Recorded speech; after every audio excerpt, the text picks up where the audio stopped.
Assalamualaikum Hello everyone, welcome back to my YouTube channel. Today in this video I will teach you how to enable Microsoft Teams screen sharing in macOS Monterey.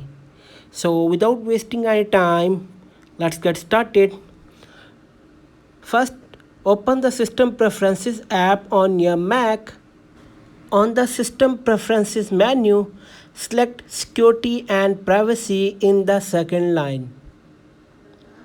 Next, tap on the lock icon to make changes and enter your Mac password. Tap Unlock. Now swipe down to find Camera and tap it. Here, enable the checkbox next to Microsoft Teams in the left. Tap Microphone and confirm that the Microsoft Teams checkbox is selected.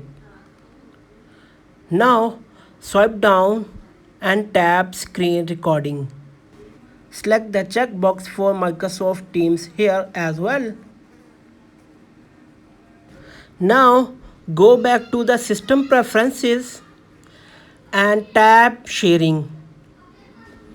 Here, enable the checkbox next to Screen Sharing in the column on the left. That's it.